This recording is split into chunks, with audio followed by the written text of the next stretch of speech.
antlers, assumptions, and artillery. Did you ever feel like you should be doing something? Lils asks Bjorn, who shrugs.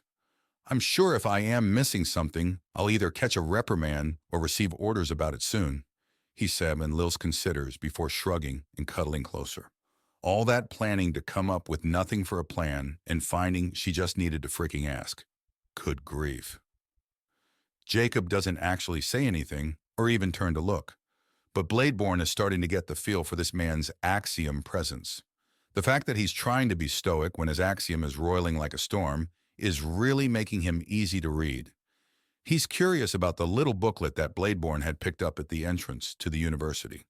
Any booklet it is, where most places would have a pamphlet to advertise their classes. This one has a small novel worth instead. Bladeborn turns it, open to where he's currently skimming, to show that the whole thing is immensely dense with information. There are classes and classes and classes. Apparently the place is in a huge agreement with numerous other universities and colleges across Zalwar, who in turn have courses and classes that relate to just about everything in the galaxy. Out of here you could get official accreditation and a ceremony to go with it, which is the main two differences between online learning and university learning from an employer's perspective. The other is that universities are considered better, and in some cases it's even true. Please tell me there's a history class in there. I don't want to waste this trip, Jacob says, and Bladeborn sticks his thumb in as a bookmarker and then flicks back to an earlier part to show Jacob that there is indeed a history class. He then points down the hall to the area labeled history that they're both walking towards and then finally, slowly raising an eyebrow at the Valryn. I'm nervous, okay? I can't glare down, beat up, or run from a problem like this. Technically, you can run, Bladeborn reminds him. No, I won't. That's your call, Bladeborn says before Jacob turns to him more fully. What? What's your first name? Or do you just prefer Bladeborn? Juby, Bladeborn says. I am Juby Bladeborn. Right. Well, thank you for being here, Juby. This is probably very silly to you, but long story, you've spent a long time thinking you'd be smelt out or something and driven away with rotten fruit and curses. Instead, it's very, very normal, and you feel stupid. Jubei says plainly, and Jacob nods. It's hard, and I'm positive that Admiral Crosswind knew this. But the Bladeborn have a philosophy of facing issues as early as possible. But I understand how hard it is, even when I know it's the right thing to do. Saying a creed and living it are entirely different things. No undaunted will ever doubt that. Though still, thank you, Jacob says, and Jubei offers a salute with the booklet. So we're looking for a Professor Shrikadalon, Jubei says with a bit of a smirk. Boy, doesn't that narrow it down? Oh yeah, clan names are just asking for some kind of skit. Jacob concedes. I think it'd be better to call her Professor Yukali Shrikadalon. I have no idea what language Yukali is from. Likely one of yours, it probably means something silly. Well, let's be frank. When I looked up a translation for my own name, I came up with nearly 300 different answers. The numbers ballooned when I allowed the search to include an apostrophe at any point. How many did it get at that point? If allowed to have a space or apostrophe anywhere it wants, Jacob translates into any of over 500,000 different meanings. Which did you pick? None of them? Jacob just means me to me. So are you going to throw down with any other Jacob you find? 2 Jacobs enter, 1 Jacob leaves? Jubo asks, and Jacob grins as he turns to him and cracks his neck. Already done, he says, and Jubei laughs. Sure it is, big guy. Sure it is, Jubei says as they keep walking until they stop outside the lecture hall that Yukali is scheduled to be finishing up at any minute now. Neither makes a move to the door and are content to wait outside. However, I don't like people lurking outside my lecture hall, and while handsome men are always appreciated, this is a time for learning, Professor Yukali states as she opens the door and steps halfway out of the room. We're here because I have some questions. They can wait a few minutes, though. Just ignore us until class ends, Jacob says, and she gives him an odd look. What? I haven't seen you around before. You're clearly a Shrek Talon. Plumage aside, are you a new student? She asks. No, but I do need to learn something important. Something that you are evidently an expert at, Jacob says. Early Valran history? She asks, and Jacob nods. All right, but as I said, I do not like people lurking outside my classroom. If you want to talk with me afterwards, then come inside and wait properly. Thank you, Jubei says as he follows Jacob in, and they're pointed to an empty row of seats near the back. Ladies, attention on me, please. Yes, we have a couple of men in the classroom, but you're here for my class, not for them. Professor Yakali explains before going right back to her lecture, which includes the visual aid of pottery that has levitation effects worked into the bottom. Now, while it was mostly incorrect for a number of reasons that all of you can no doubt consider in a few moments of thought, the many caves Valran believed that if food was in contact with unworked earth, then it would go bad faster. And if they could hold their pots off the earth, then the food stored within would remain pure far longer, which actually had some positive outcomes in the early stages of food preservation. Now, the many caves tribes not only used these clay pots to preserve their own food, but would trade them to other tribes, and they can be found all of Halreen 14 to such a degree that even to these days there are old dumping piles where shards of broken pots can occasionally be found. Now, what we didn't know until recently is that there was a large amount of decoration in the form of organic paints all over these pots in the early days, often marking them depending on the type of food inside them or to signify who the pot belonged to. Professor Yikali explains before shifting the image. It now shows a very colorful cave painting. We know this because in the recently discovered site in the Almora Cliffs, the cave paintings have been preserved in such a way to indicate that the pots were to be deposited there, and differing saturation levels of the paint were present to signify different colors. Now I need you all to read chapter 14 of your text before the next lesson in 2 days. We're moving on from the many caves to the red feathers. Class dismissed. Professor Yakali finishes her lecture. Now, if our guests would please come down to ask their question, or if you're feeling bold, you can shout it from there. The tone is teasing, the tone is light, the tone is friendly. But something shifts in Jacob anyways. He stands up and takes a breath, then another. He will not make a scene. He refuses to dump his problems on people whose problem it is objectively not. He walks down after recentering himself, and as he approaches, there is an odd look from Professor Yikali, who caught his shifting expressions before walking down. What is it you need to know so much about? It needs to be quick, though.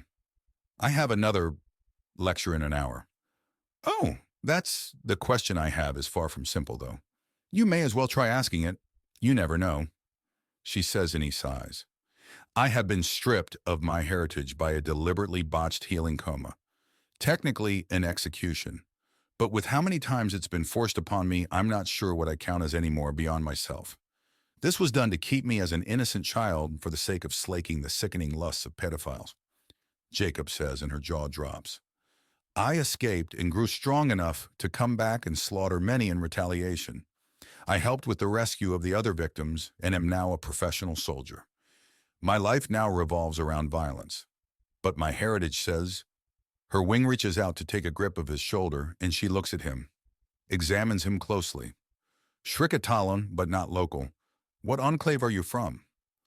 One of the wandering ones, the star-touched pinions. I can't tell you many more details. It's under a legal gag order as the massive political and legal mess is being sorted. Jacob says, "What do you want to know?" she asks. "Would they throw me away?" Jacob asks, and there's a blink before a horrible realization in Professor Yakali's face. If I were to reach out to the star-touched pinions as I am now, warrior, soldier, and bringer of death, would I be cast out? Why are you asking me? Who can I ask? You're a historian that specializes in the ancient history of the Valran. Am I one of those first Shrikatalons returned? Am I the monster that nearly had our entire species condemned to containment? He asks, and she breathes a sigh of relief. No. You can just say it? Like that? The fact that you're worried about it, that you care enough for the opinions of others to be so concerned, or that you care enough for their comfort to stay away without even being asked for, that's not what a butcherbird would do. The earliest Shrikatalons. It wasn't about mere bloodthirst. I mean, the way they lived certainly encouraged a bloodthirsty nature, but the source of it was religious. Religious? Yes, religious. The earliest Shrekadolans believed in Kaitas, a great spirit of life, also called the egg maker. They believed Kitas gave life to Valrin, which was why the Valrin were different from lesser birds and beasts. But to make something so unique, something precious had to be given. And if it was not, then great disaster would follow.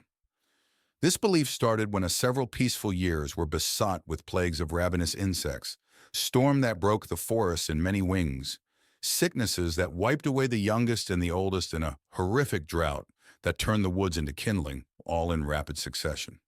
So the desperate Shrekadolans turned their hunting spears on their neighbors, and their timing was nothing short of insane. Because the very day after they swore the blood they shed to Kitas in hopes of appeasing the eggmaker, the rains returned. Now we know it's because that part of the world exists in cycles that end in a massive, brutal drought, and then fire that revitalizes the area for further lush growth and provokes a growing rain. But to our ancestors, it looked like bloodshed had pleased Kitas and they were being rewarded. And it spiraled from there? It took only a few generations for the Shrekadolans to go from those who lived in the thorny forest to those who impaled their foes on the branches of the forest. Apparently, they drew inspiration from the Shrikes of Halrin and renamed themselves after it. The original name is lost. All this happened before even the most primitive writings began. So we only have crude cave paintings to go on. And where does that leave me? Well, do you kill to avert disaster and calamity? Well, technically yes, but mostly because I go after people that cause such things. Jacob says, do you kill endlessly, not caring who it is, only that they are not yourself or your family? Do you leave them bloody but alive to be impaled on a barbed thorn to make sure every drop of blood and every scream can be had and ensure that Professor Yukali starts asking in rapid succession and only stops when Jacob's face is twisted in complete disgust. That's a very, very firm no, which means you're not some monster from the olden days. You are not some twisted primitive nightmare from ages past. You're more complicated than that. And if the star-touched pinions doesn't see that, Jacob asks, then they're wrong. It's as simple as that. Was I wrong to avoid them? I could have gone back. I knew I could. But I wanted my abusers to hurt so badly I couldn't bring myself to do it until I got them back. Then as the years passed and I grew more capable, well, I believe it's called the sunk cost fallacy. Jacob admits, I don't know. Professor Yukali says, from the sounds of it, you were in a very complicated situation. Would it have ended better or worse without you? I don't know. I nearly botched the big push at the end, but part of that push was made a lot easier because I'd been sabotaging those monsters for years beforehand. If I had simply gone back to the Enclave, he looks away before he checks his communicator. He still hasn't read Methuselah's letter. The life of a person he had set out to save and had. A good, righteous, and right thing he had made sure had happened. No, things would have been worse if I had gone to the Enclave all those years ago. Methuselah, Caliburn, and Antari may very well still be. You saved people? I did. I wasn't the only victim. Far from it. I didn't leave that world until I was sure they were all safe. No, if the butcher birds were like you, then they would have been the example to live up to. Not a monster to fear. Now, if you'll excuse me, I need to start getting ready for my next group. So if you'd be so kind as to leave? She asks, and Jacob nods. The room had emptied during their conversation at the insistent gestures of Jubei, and the conversation had stayed private. Get what you wanted? Jubei asks as they leave her classroom.